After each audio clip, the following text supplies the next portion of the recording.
A partir de agora, entra no ar o programa Pense e Repense. Uma palavra de fé, esperança e amor. Pense e Repense. Pense e Repense. Apresentação, Pastor Luiz Antônio. Oi, gente, que alegria estarmos juntos mais uma vez. Hoje, mais uma vez, temos um convidado e nós vamos hoje tratar sobre um assunto que eu tenho certeza que vai ser muito importante para a sua vida e levar você exatamente ao propósito do nome deste programa. Pense e Repense. Vai convidar você a fazer uma reflexão. Vamos falar sobre cidadania na vida do cristão. E para tratar desse assunto comigo hoje, eu convidei o doutor Agripino. Doutor Agripino é procurador do Estado aqui em Sergipe e é um prazer tê-lo conosco no programa Pense e Repense. Desde já, muito obrigado por ter aceitado o nosso convite. Meu pastor, eu que agradeço o convite, é muito bom estar aqui. Doutor Agripino, a palavra de Deus, no livro de Efésios, faz aquela linda referência a respeito de cidadania na vida do cristão, mas já se referindo a uma cidadania celestial. Como nós costumamos falar sobre a cidade santa, sobre aquilo que vai acontecer na vida do crente após o arrebatamento. Só que, e enquanto isso não acontece? Enquanto estamos aqui nessa terra, o que você pode falar sobre cidadania na vida do cristão? Meu pastor, mais uma vez agradecer o convite, um tema absolutamente fundamental, e eu começo contextualizando, entendeu? Porque eu acho importante o contexto, porque eu aprendi e lecionei há algum tempo hermenêutica jurídica, e eu sempre dizia aos meus alunos, olha, texto sem contexto vira pretexto para alguma coisa, entendeu? Então é importante que você tenha um contexto do que significa primeiro cidadania, para que a gente possa falar sobre a cidadania em relação ao cristão. Então, para que a gente entenda bem o que é cidadania, é preciso que a gente dê um passo atrás para compreender o que é Estado-nação. Certo. Estado-nação, isso que a gente chama hoje, geralmente, Estado, né? É a palavra que a gente utiliza mais, mas de um ponto de vista mais rigoroso, seria Estado-nação. Essa figura é um arranjo social, pastor, é uma forma que a sociedade tem de se organizar. O Estado nem sempre existiu. Esse arranjo que nós temos hoje do Estado moderno, que a gente chama de Estado-nação, ele remonta ali o finalzinho do século XVIII, começo do XIX. Até hoje, alguns agrupamentos humanos não conhecem o Estado, vivem uma sociedade tribal. Uhum. Então, o Estado é uma forma de organização, é uma maneira que a sociedade encontra de se organizar. E o Estado-nação ele possui três elementos. Ele é formado por um elemento pessoal, que é o povo, um elemento que a gente vai dizer assim, geográfico, que é o território, certo, e um elemento político, que é o poder soberano. Povo não é só um agrupamento de pessoas. Povo não se confunde com população. Não é um ajuntamento qualquer, né? População é um conceito demográfico, sim, quantitativo. Povo não. Povo é uma ideia qualitativa. Para você ter um povo, é preciso que você tenha uma população unida por características culturais. Mesma língua, religião, cultura, a culinária, sim, entendeu? É preciso que esse povo ele se identifique e se distinga dos demais povos e que gere nos membros dessa comunidade uma sensação de pertencimento. Seria uma história particular. Uma história particular. Então, além do povo, para você ter um Estado, precisa ter um território, que é um espaço onde esse povo específico ele vive. E quando eu falo território, não me refiro apenas à terra. Território, espaço aéreo, mar territorial. E o último elemento é o poder soberano, que hoje, nas sociedades modernas, a gente identifica como governo. Sim. Mas o governo, na verdade, é um instrumento do poder soberano. E o que é esse poder soberano? É uma forma de poder que dentro do território do Estado não encontra iguais, só encontra inferiores. E no plano internacional só encontra iguais. Uhum. Então, para que haja um Estado soberano, é preciso que no seu território não haja nenhuma outra fonte de poder que o iguale. E que no plano internacional não haja nenhuma outra fonte de poder que o supere. Então, uma coisa interessante, quando acho que a maioria dos ouvintes já deve ter ouvido falar essa expressão Estado paralelo. Então, essa expressão significa o quê? Significa que dentro de um Estado há uma porção do território em que o Estado não tem poder de mando ou encontra uma força que o rivaliza. Um exemplo hoje muito comum seria as comunidades cariocas dominadas pelo tráfico. Sim. Entendeu? Ali é uma ideia de um Estado governo paralelo. Certo. É uma força que rivaliza com o Estado. Então, quando você tem esses três elementos, quando eles se agregam, você tem a ideia do Estado-nação. Muito bem. Então, o que vem a ser cidadania? A cidadania é justamente esse vínculo que existe entre o membro do povo de um Estado com o seu governo soberano. Uhum. Então, essa relação jurídica que se estabelece entre o membro de um povo e o seu governo soberano estabelece direitos e obrigações que são recíprocos. Então, é algo que está atrelado a um outro conceito que é nacionalidade, que acaba quase que se confundindo um pouco com cidadania, porque o nacional tem a cidadania, tem o direito de exigir do Estado deveres e direitos e tem o dever para com o Estado de cumprir determinadas obrigações. E a Bíblia é interessante, porque eu sou fascinado pela Bíblia, pastor. Sim. Assim, claro, você é cristão e tal, mas não é só isso, é porque eu gosto de ler, entendeu? Eu gosto de ler coisas boas. E abstraindo o caráter espiritual, a Bíblia como a palavra de Deus inerrante, se você analisar a Bíblia do ponto de vista literário, pouquíssimas coisas há que se comparem em qualidade e em profundidade com a Bíblia. É verdade. E é uma coletânea extraordinária. Você tem tudo. Eu digo isso às pessoas que às vezes não estão muito próximas do cristianismo. Eu digo, meu amigo, lê a Bíblia. É melhor do que 90% das coisas que tem na biblioteca. Pode ter certeza disso. Com certeza. Você quer romance? Tem romances maravilhosos. Guerra? Eu gosto de guerra. Tem. Ação, né? Gosto de ação? Tem. Você tem tudo na Bíblia. É um livro extraordinário. Inclusive, e muito, questões políticas, entendeu? Se foram os gregos que fundaram a democracia, foram os romanos que fundaram a república. Então, tem muita coisa, muitas passagens. E sobre cidadania tem uma que eu acho extraordinária.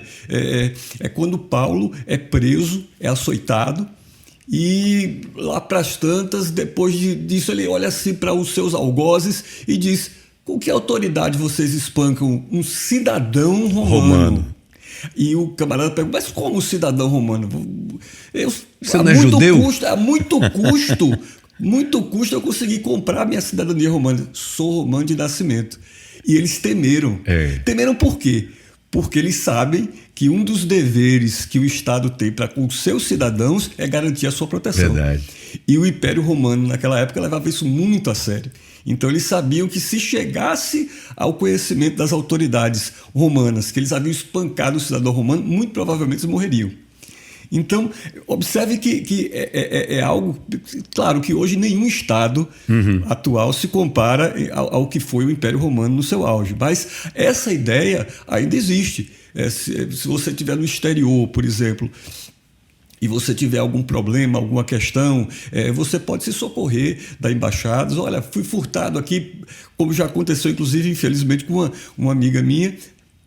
A gente estava em Buenos Aires, uma viagem, um grupo, e ela teve a sua bolsa furtada e, lamentavelmente, estava com passaporte na bolsa. Puxa, então, ela estava com dificuldade, mas aí procurou as autoridades brasileiras e eles, naturalmente, resolveram, enfim, conseguiram autorização para que ela pudesse voltar para o Brasil sem ter o passaporte. Então, por que ela conseguiu isso? Por que ela não foi na embaixada da Alemanha? Não foi na embaixada da França? Porque ela é nacional brasileira. Quem tem essa obrigação para com ela, assim como o Império Romano tinha para com Paulo, é o poder soberano que está vinculado ao povo do qual ele faz parte. Então, nesse primeiro momento, eu contextualizei, essa é a ideia de cidadania. Cidadania é um plexo de direitos e obrigações, tanto de direito interno quanto de direito internacional, que existe entre o nacional de um povo e o poder soberano daquele Estado. Então isso vai acontecer no âmbito político, no âmbito social, sim, não é? Essa manifestação ela vai acontecer em todos esses pormenores. Exato, porque o poder soberano é a emanação do poder constituinte, que organiza o Estado. Então, todas as áreas, umas isso fica mais evidente, outras menos, mas em todas as áreas a ideia de cidadania ela se faz presente. E você tem uma ideia, e aqui eu já vou adiantando para entrar no nosso tema, uma ideia de cidadania passiva e de cidadania ativa. Então você pode ser cidadão e apenas cumprir suas obrigações e não exercer seus direitos. Olha que coisa interessante isso, né? O direito, ele não é um dever. Você tem o direito, mas você pode não exercê-lo. Eu já ouvi, certa ocasião, uma advogada falando sobre isso. Eu achei tão interessante, uma frase tão simples, mas ela dizia: o direito precisa ser provocado. Sem dúvida. Não é? É interessante isso, né? Sem eu dúvida. posso ter o direito, mas ele não está fazendo diferença nenhuma na minha vida enquanto eu não Sem o aciono. Sem né? dúvida. Há um filósofo jurídico que diz isso: direito é luta. Entendeu? Eu tenho que lutar pelo meu direito, eu tenho que fazê-lo ser exercido, ser transformado na vida real. E aí nós chegamos ao nosso tema. Certo. Veja bem, pastor, eu vou tentar, porque esse é um tema que eu tenho muita paixão, e eu vou tentar me manter aqui comportado, entendeu? Porque eu estou aqui diante quero que fique à vontade. Não, vou vontade. montar. Então, eu vou falar alguns postulados universais de ciência política. Sim. Para que os meus irmãos cristãos que estejam me ouvindo entendam a gravidade do tema. Veja bem, um primeiro que eu trago é de Platão. Platão, autor da República, Platão, fundador da academia. Interessante, porque Platão, quando vai instituir sua escola, Platão foi discípulo de Sócrates, que não tinha escola. Sócrates ele era um pouco meio como Cristo também. Ele dava aula pelas ruas, né? ruas e tal. A gente chama peripatético, entendeu? Ele ia na rua, na escola, onde era chamado, na casa de alguém, muito semelhante ao método acadêmico de Cristo. Mas Platão não. Platão era Sócrates morre, Platão funda a sua escola. Ele constrói um local, e ele constrói esse local nos jardins de um deus grego chamado Academos. Por isso ele nomeia a sua escola de academia. E tão forte foi a influência de Platão para o conhecimento ocidental que tudo relacionado ao mundo dos estudos, vamos dizer assim, nós chamamos de acadêmico. Então, olha, fulano é um acadêmico, sabe, estudioso, então, já uma referência, e Platão... Se me permite, isso é levado até para o futebol. Sem dúvida. Academia. Academia. O pastor torce Palmeiras? Então, entendeu, bem, né? Veja bem. Como diz a Bíblia, nenhum de nós é perfeito. Pela primeira vez que eu conheço, eu identifico um defeito do pastor. Qual é o seu time? Santos. Mas está bem também. Estamos juntos. Dois clássicos. Muito bem. Dois clássicos. Se bem que o meu está quase caindo, mas enfim, outro podcast sim, a gente fala sobre isso. Com certeza. Mas enfim, pastor, o Platão ele dizia o seguinte: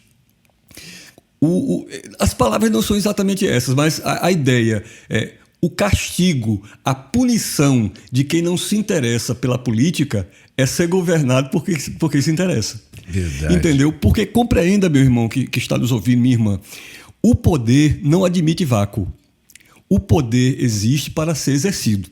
Então, se vai ser ocupado. Qualquer tipo de poder, eu falo qualquer tipo de poder, qualquer um. Se ele não for exercido, ele vai ser ocupado por alguém. Então, veja, a Bíblia diz que o marido tem que ser o sacerdote do lar. Se o marido ele abre mão das suas funções sacerdotais, não cumpre o seu papel de sacerdote do lar, alguém vai cumprir, sim, ou a esposa ou um filho. E aí vai tudo desmoronar, entendeu? Por quê? Porque nenhum poder admite vácuo. Isso é a primeira informação que eu quero passar para os meus irmãos. E a segunda informação, que está atrelada à primeira, é que, prestem atenção nisso, toda minoria organizada domina uma maioria desorganizada. Eu vou repetir. Toda minoria organizada domina uma maioria desorganizada. Esses dois postulados, eles são universais. Eles se aplicam a tudo. E, ao contrário do que a gente está acostumado, eles não têm exceção. Pelo menos na história, não houve na história um caso de uma minoria organizada que tenha sido dominada por uma maioria desorganizada. Na história humana universal, isso é muito sério. Não existe. Entendeu? Então, guardando esses dois amálgamas, o que é que a gente tem para dizer ao cristão sobre cidadania? Tem que participar, tem que exercer. Porque, meu irmão, se nós não exercermos a nossa cidadania, alguém vai exercer. por nós. Entendeu? Então, mas Agripino, eu sou um cidadão do céu. Eu sou um estrangeiro em terra estranha. Eu estou aqui de passagem. Eu também, irmão. Eu também. Eu espero que a gente se encontre lá nas bodas do Cordeiro. Estou fazendo o maior esforço com a ajuda de Jesus. De vez em quando dou uma escorregada, caio, levanto. Entendeu? Se não fosse a misericórdia, mas estou tentando rumar para lá. Agora, observe. Nenhum de nós pode querer ser melhor do que Cristo. Nenhum de nós. Entendeu? Eu fico interessante quando eu vejo uma pessoa, rapaz, mas por que isso acontece comigo? Eu sou tão bom. Eu digo, como assim você é bom, meu amigo? Porque se o próprio Cristo disse que não é bom, Verdade. que bom é o Pai, você é melhor do que Cristo, porque aí você é um camarada especial. Chegaram entendeu? dando esse tratamento a ele, né? Bom mestre. É bom mestre, falou, que é de fazer para herdar. Não, bom porque me chamas bom. Não, bom é o Pai. Então, veja, Cristo, enquanto esteve aqui na Terra, ele resolveu essa questão da cidadania. De uma forma muito tranquila, numa passagem conhecida da igreja, repetida diversas vezes. Acredito que todos os cristãos que estão nos ouvindo já meditaram sobre essa palavra, que é a passagem do pagamento do tributo. Sim. Passagem de pagamento do tributo, em que os adversários de Cristo estavam querendo colocá-lo numa contradição, porque havia a ideia de que o Messias era um líder político que viria restaurar o Estado, o reinado de Davi. Então eles estavam esperando um líder militar que iria reconstruir o exército e iria destruir o Império Romano. Era mais ou menos, havia na época essa ideia. Entendeu? Doutor Agripino, se você me permite, deixa eu até ler um pedacinho desse trecho. Por favor. Diz assim, em Mateus 22, dos versos 15 em diante. Então os fariseus saíram e começaram a planejar um meio de enredá-lo em suas próprias palavras. Enviaram-lhe seus discípulos junto com os herodianos, que lhe disseram: Mestre, sabemos que és íntegro e que ensinas o caminho de Deus, conforme a verdade. Tu não te deixas influenciar por ninguém. Por que não te prendes à aparência dos homens? Dize-nos, pois, qual é a tua... Isso aqui é demais, né? Qual é a tua opinião? É certo pagar imposto a César ou não? Mas Jesus, percebendo a má intenção deles, perguntou: hipócritas, por que vocês estão me pondo à prova? Mostrem-me a moeda usada para pagar o imposto. Eles lhe mostraram um denário e ele lhes perguntou: de quem é esta imagem e esta inscrição? De César, respondeu eles. E ele lhes disse: então, deem a César o que é de César e a Deus o que é de Deus. Ao ouvirem isso, eles ficaram admirados e, deixando-o, retiraram-se. Muito bem. É importante para entender, porque, veja, a Bíblia é um livro fantástico. Você não precisa ser doutor em teologia para ler a Bíblia e receber, mas se você estudar a Bíblia, você acaba tendo intimidade maior com ela. Se você tiver um conhecimento um pouco melhor, for pesquisar. Então, para entender essa passagem, eu peço aos irmãos que compreendam que o Império Romano ele era administrado de uma forma muito técnica. O romano ele não tinha a poesia do grego. O romano ele era seco. Então eles administravam as suas terras conquistadas através de um sistema que era conhecido como Pax Romana. Ele chegava no lugar com 3 ou 4 legiões e dizia: bom dia, tudo bom? Veja, você tem 2 opções. Você pode se agregar ao Império Romano, pagar os tributos e dizer a todo mundo que César é seu imperador, e depois o resto você pode viver sua vidinha aí como quiser, plantar, adorar seus deuses, tô nem aí. Eu quero que pague o tributo e diga que César é o imperador. Essa é uma opção. A outra opção, a gente vai entrar e vai destruir tudo e matar todo mundo. Então, geralmente, as pessoas preferiam a primeira opção. Preferiam a Pax Romana. Então, veja, não havia nada pior em termos de crime para o Império Romano de um povo conquistado do que não pagar tributo.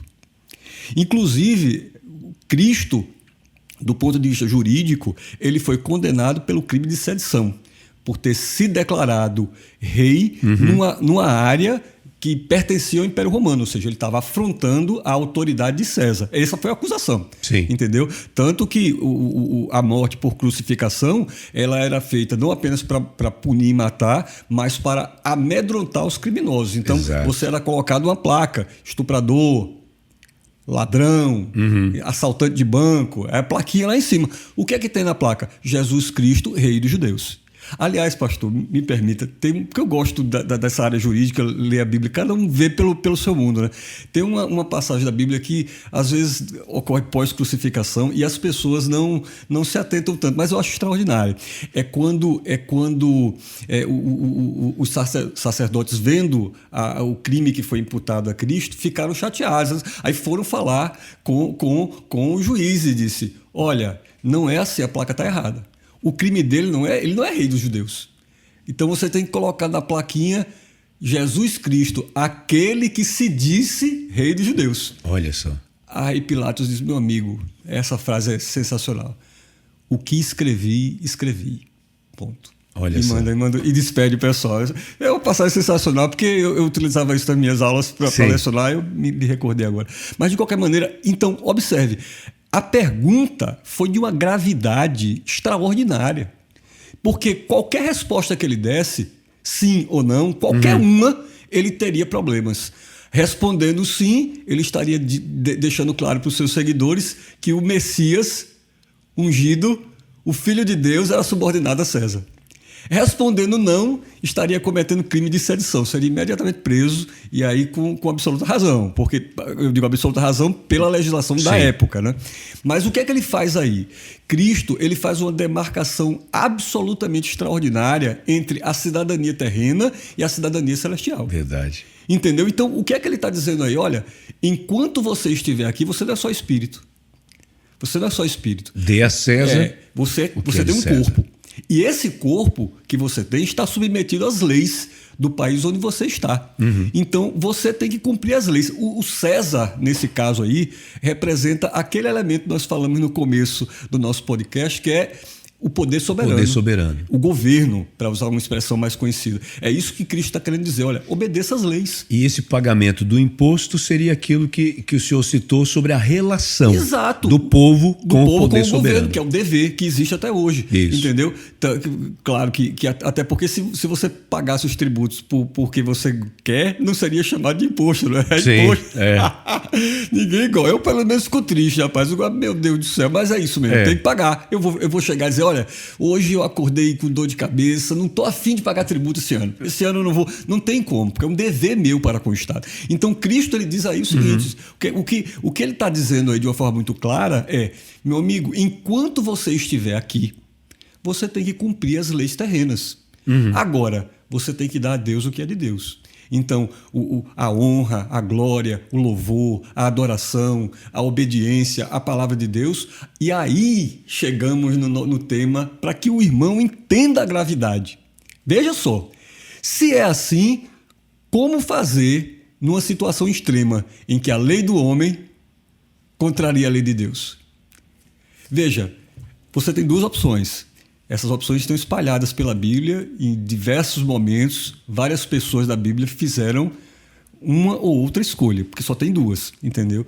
Você pode se afastar da lei de Deus para agradar os homens e não sofrer as consequências do descumprimento da lei humana, ou você pode cumprir a lei de Deus e se submeter a todas as consequências graves, inclusive ser jogado numa fornalha de fogo ardente. Sim. Entendeu? E você tem essa opção. A fornalha vai estar lá aberta e o camarada vai dizer: olha, a lei do meu estado diz que você tem que se ajoelhar e orar para o Deus da cidade. Mas a lei de Deus diz que o seu joelho só se dobrará para Deus, que é o Senhor. Então, você está ali, a fornalha, e você tem que escolher. Então, meu irmão, observe bem. Se é assim, e assim é, acredite, é dever nosso, não é só direito não, é dever nosso participar da formação da lei. É dever nosso eleger pessoas, já que nós somos uma democracia indireta. Nós não, uma democracia direta, o povo vai na praça, levanta a mão, mas em estados modernos, gigantescos, isso é impossível, né? Não dá para reunir 200 milhões de pessoas numa praça para levantar a mão. Não tem como. Então nós criamos... Por aclamação. Não tem como. E nós utilizamos o sistema da democracia indireta. Ou seja, nós elegemos um grupo menor que vai falar por nós. Então, veja, se não tiver ninguém nos parlamentos do município, do estado e da União que fale por nós, é como eu falei, alguém vai falar. Alguém vai falar, meu irmão. Entendeu? E aí a minoria organizada que vai eleger seus representantes, ela vai ter voz. Sim. E depois que a lei foi feita? E agora? E depois que for lei? Você vai fazer o quê? Aí vem o dilema dos jovens. Entendeu? Vem o dilema de Cedraque, Mesaque e Abdenego. Então, se você não quer deixar chegar nesse ponto, só tem uma maneira. É participar da formação das leis. Colocar os nossos valores também em debate na arena pública. Porque, veja bem, democracia é isso. Todos têm o direito de participar e apresentar a sua cosmovisão. O cidadão é maconheiro. Ele quer que a maconha seja liberada, que as crianças fumem maconha na porta da escola, que o Estado pague cigarro de maconha para todo mundo. É o que ele vive, é o que ele defende. Dentro da mente pervertida dele, é o que tem que ser. Todo mundo tem que ser maconheiro. Ele vai votar em quem? Ele vai votar em quem? No pastor Luiz Antônio, que obviamente não vai defender isso. Não, ele vai votar numa pessoa que compartilhe os valores dele, para que chegue lá e vote leis que liberem o uso da maconha, que tornem o aborto algo tão tranquilo quanto cortar o cabelo. Entendeu? É porque é uma coisa para você discutir obviedades. É algo. Mas, infelizmente, nós estamos vivendo um tempo em que o óbvio tem que ser dito. Entendeu? Fazer um aborto não é cortar o cabelo. Entendeu? Se a mulher quer cortar o cabelo, de fato, aí o argumento é verdadeiro. O cabelo é dela. Sim. Ela corte e raspe, pinte de verde, lilás, verde-limão, perfeito. Mas é interessante que ela não corta um braço, ela não corta uma perna. É verdade. Né? Agora já que faz parte do corpo dela. É verdade. Agora, a criança não faz. A criança está no corpo dela, mas não faz parte do corpo. Não é uma porção. Ela, enfim. Mas é isso. Mas veja, se nós não tivermos representantes que falem por nós, entendeu? Nós vamos abrir o espaço que será ocupado por pessoas que têm uma cosmovisão diferente da nossa. E o exemplo que eu vou dar aqui é muito simples. Meu irmão, minha irmã, independente de você ser cristão ou não, se você estiver nos ouvindo, me diga uma coisa. Você vê ou ouve alguém falando linguagem neutra no meio da rua? Seja sincero. Independente no ônibus, no ponto de ônibus, na sala de espera do médico, sei lá, na fila do banco. Alguém fala linguagem neutra rotineiramente no meio da rua, falando. Não fala. Chegar num grupo e falar, estão todos bem? Não, isso, exato, como uma coisa corriqueira. Ninguém fala. Entendeu? Isso é uma afirmação ideológica de um grupo que representa 0,dízima periódica 1%. Entendeu? Você só ouve falar em linguagem neutra em manifestações ideológicas, em palanques ideológicos e, lamentavelmente, nas universidades. Entendeu? Aí você vê essa saudação. Aí você vê. Mas no dia a dia, rotineiro, não se fala.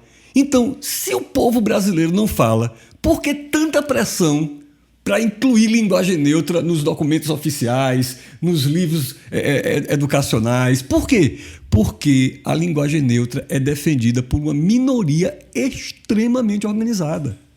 Enquanto a maioria que não concorda com isso fica levando na brincadeira. Olha, tá fazendo piadinha, fazendo meme. Entendeu? Esse é o problema dos conservadores. A gente reage tudo fazendo graça. Porque o ódio do bem e tal. Não, ódio é ódio. Não tem ódio do bem. Entendeu? A gente não leva essas questões tão importantes porque são ridículas mesmo. É verdade que há um quê de ridículo em linguagem neutra e outros temas dessa natureza. Mas é sério, porque, olha, existe uma teoria que os irmãos, não sei se já ouviram falar, mas é bem interessante, é chamada janela de Overton. Essa técnica é uma técnica de ciências sociais que ela objetiva normalizar comportamentos que a sociedade considera anormais. Então, é um processo lento em que você vai utilizando algumas técnicas para que aquilo que está fora entre na janela e seja aceito como algo normal. Então, se você observar tudo que nossos avós diziam que era errado, hoje é considerado certo. Até mesmo dentro da própria igreja. Já é relativizado. Também não é assim, né? Não vamos ser fanáticos, né? Não é assim. Não, é assim sim. Porque a palavra diz que é o mundo que tem que seguir a igreja. Nós somos o sal. Nós somos a luz. Não é a igreja que tem que se conformar com o mundo. Conformar não é só aceitar, não. Eu prefiro utilizar o sentido da palavra conformar no sentido de tomar a forma de. Eu acho que fica mais claro. Entendeu? É como uma água. Você colocou num recipiente que é redondo, ela vai ficar redonda. Colocou no recipiente quadrado, fica quadrada. Ela sume. Entendeu? A igreja não pode ser assim. Entendeu? Não pode, porque a palavra de Deus é inerrante. Então, quem se afasta da palavra de Deus, ou a palavra de Deus estava errada, precisa ser atualizada, tem que ser a Bíblia revista e atualizada no que diz respeito ao seu conteúdo. E já andaram dizendo isso.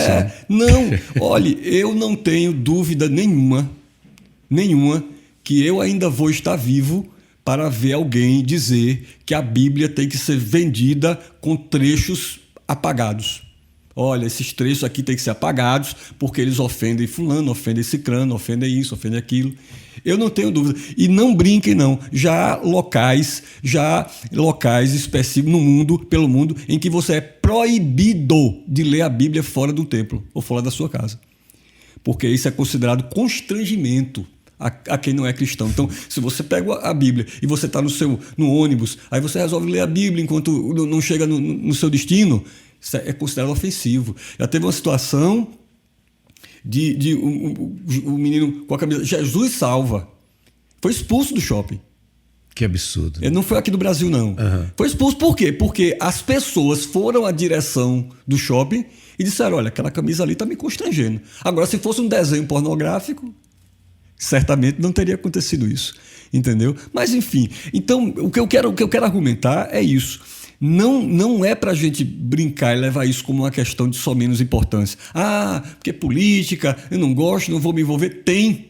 A gente tem que se envolver. Sabe por quê? Porque há muitas formas de você impedir a propagação do evangelho. Meu irmão, veja bem, você pode atribuir a Satanás muitos adjetivos ruins, quase todos eles, menos burro. Tá aí um que você não pode. Ele foi um anjo. Ele é um ser espiritual.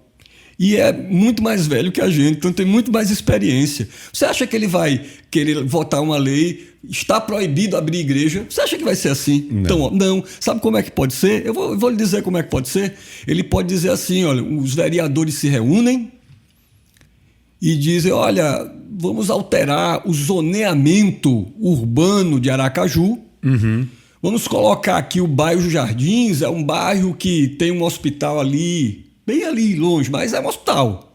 Sim. Então, nós vamos reduzir o volume de decibéis a um nível tão pequeno que se alguém der um espirro, já vai pagar uma multa. Pronto.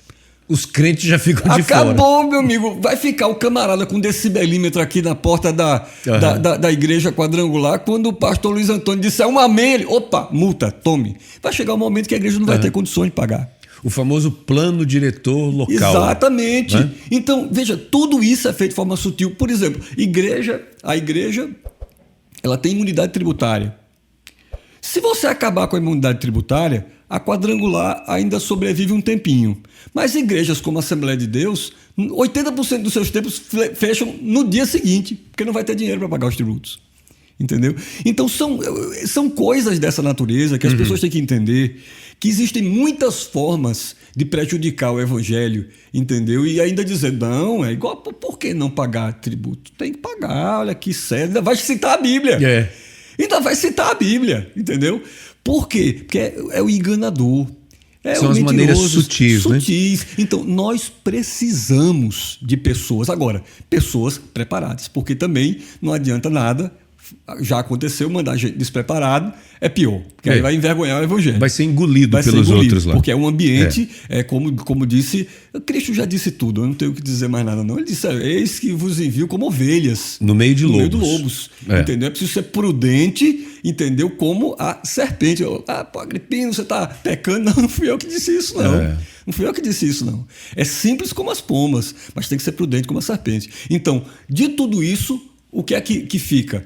A igreja tem que ter um departamento, um setor, todas as igrejas, que prepare seus membros para a cidadania, para o exercício da cidadania ativa, entendeu? De modo que chegou numa época, precisamos lançar um candidato a vereador, a igreja vai ter aqui, olha, fizemos um curso, então nós temos aqui Joãozinho, Luizinho, Maria, Fernanda, essas pessoas aqui a gente viu, são preparadas, elas estudaram, então é um corpo, como se a gente tivesse ali uma pequena tropa de elite, entendeu? Na hora de enfrentar, você não vai chegar manda qualquer um. Uma minoria organizada. Exatamente. Que tenha uma lógica, que entenda porque o legislativo não há, como dizia lá em Maceió, quem menos anda voa, entendeu? Todo mundo lá sabe. Ninguém chega lá burro. Burro não chega lá, entendeu?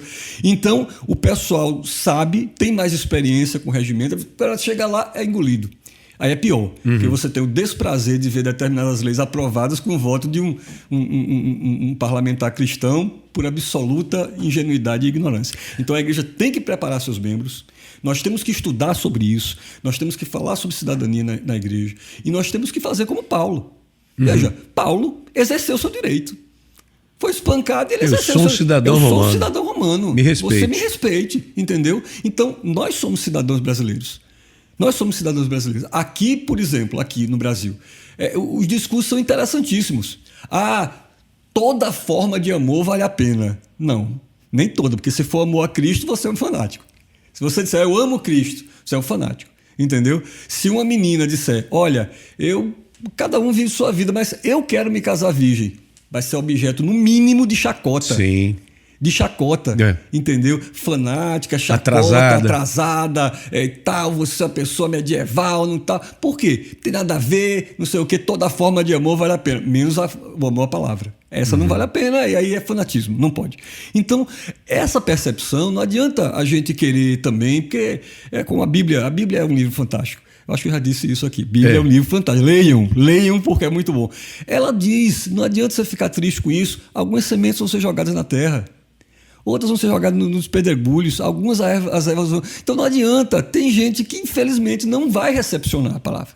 Então a gente não tem que esperar isso, nós temos que lutar pelas nossas convicções. E lutar, olha, eu, pastor, eu já fui chamado de tudo que o senhor puder pensar e imaginar.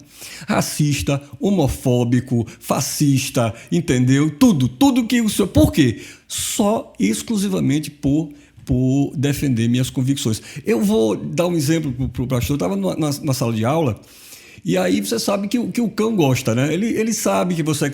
Não tinha nada a ver com o tema da aula. Nada. Eu sou professor de direito ambiental.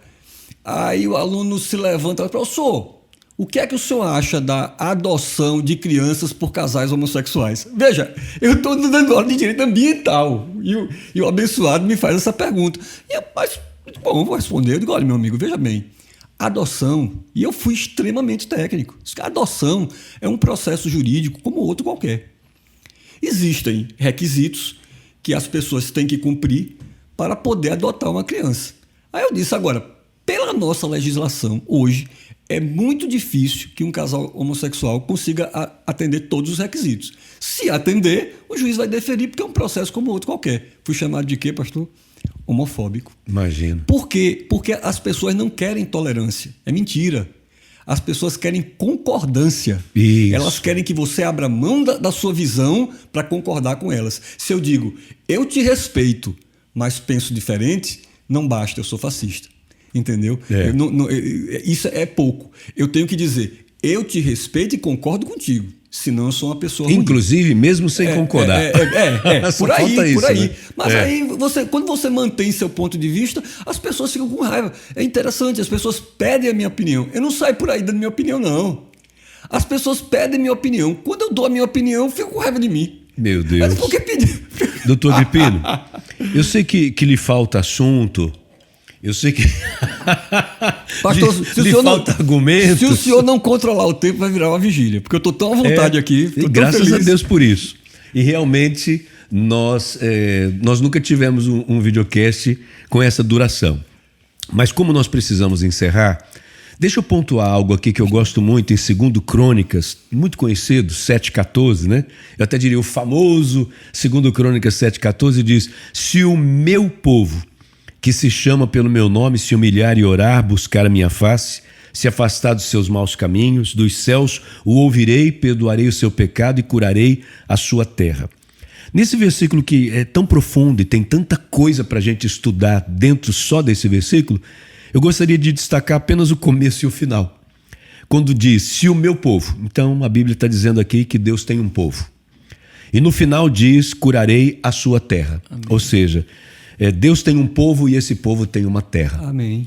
Ou seja, nós temos um compromisso com a nossa terra, nós temos um compromisso com as pessoas que têm o nosso sotaque, que gostam do nosso cuscuz com ovo. Muito bem, muito bem. Então são os compromissos que nós temos com a nossa terra. Sim. E por isso nós também não podemos cruzar os nossos braços ao vermos tantas pessoas que realmente, por ignorância, e usando essa palavra não de forma pejorativa, mas no seu significado, o fato da pessoa ignorar, dela não ter o entendimento, o conhecimento sobre determinadas coisas, acabam sendo conduzidas e levadas pela minoria que se organiza e faz as coisas do jeito que quer. A Bíblia, mais uma vez, o povo sofre por falta de sabedoria. Exato. Falta de sabedoria do quê? Da Bíblia, do conhecimento, da palavra. Eu inclusive, pastor, a gente podia gravar um podcast, olha, já estou me autoconvidando.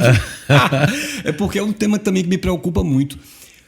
A última vez que eu ouvi essa estatística, já faz muito tempo, 70% a 80% dos jovens cristãos que entram na universidade se desviam. Então, isso é... O que está acontecendo lá, né? O que está acontecendo lá e o que está acontecendo aqui que a gente não está preparando nossos jovens para ir para lá. Sim. Então, essas questões também são questões importantes. Nossa, isso é muito sério. É muito sério. A igreja tem uma responsabilidade para com os jovens que estão nesse período de entrada na universidade, ou porque já passaram no Enem. Eu sou do tempo do vestibular ainda, pastor. Uma das características que você nota que está ficando velho é porque as coisas começam a mudar de nome, entendeu? A gente tem que ficar fazendo adaptações para falar do primário, no meu tempo do ginasial. No meu tempo era... Então é isso. Passou no vestibular, passou no Enem. A gente tem que ter uma espécie de laboratório com esses jovens na igreja. Sim. Antes deles entrarem, para preparar os jovens para o que eles vão ver lá. Mas aí já é tema para um outro podcast. Doutor Agripino, eu quero agradecer demais, porque na sua fala, com tantas informações que o senhor conseguiu trazer para a gente, mas realmente ficou claro o que a gente queria deixar claro, que é exatamente essa responsabilidade do cristão em fazer parte de um processo e não se alienar, talvez em nome, usando como desculpa a espiritualidade, e a gente percebe que não tem nada a ver. Não. É apenas realmente uma desculpa para aqueles que querem ficar numa zona de conforto. E a Bíblia, na verdade, se tem uma coisa que ela não faz com a gente, é nos conduzir a uma zona de conforto. Não. Se você quer vida mansa, procure outra religião. O cristianismo não é para você. Nos leva realmente ao confronto, ao confronto com a gente mesmo, com o ambiente que a gente está. Não é? Eu dizia recentemente que a igreja ela tem que estar preparada não só para ser aplaudida. A igreja tem que entender o momento que ela vai, como sal, fazer arder a ferida. Sem dúvida alguma. Então eu quero agradecer demais sua participação. Com certeza vai ser uma figurinha carimbada para a gente aqui. Eu espero, viu? Vamos outros temas. A única coisa ruim aqui do podcast foi que acabou. Agradeço muito a sua prontidão. A gente sabe das suas ocupações, mas todas as vezes que nós lhe convidamos, eu sei que você sempre faz um grande esforço para poder atender, e eu agradeço muito isso. Tá bom? Tranquilo, Deus te abençoe mesmo. Amém. Gente, chegamos ao final desse nosso videocast de hoje. Hoje realmente bem diferente, bem especial, e eu espero que você compartilhe com outras pessoas, porque você assistiu e sabe, portanto, que todo o assunto que foi tratado aqui, ele é de alta relevância, de alta importância para a gente pensar e repensar. Que Deus abençoe sua vida, Deus abençoe sua casa, sua família, de uma forma muito poderosa. É o que eu peço ao Senhor nosso Deus, em nome de Jesus. Forte abraço a todos. Estaremos juntos na próxima oportunidade, se Deus disser que sim. Até lá, em nome do Senhor Jesus. Você acabou de ouvir Pense e Repense. Um programa da Igreja do Evangelho Quadrangular, uma igreja para a sua família. Que a graça do Senhor Jesus Cristo permaneça no seu coração.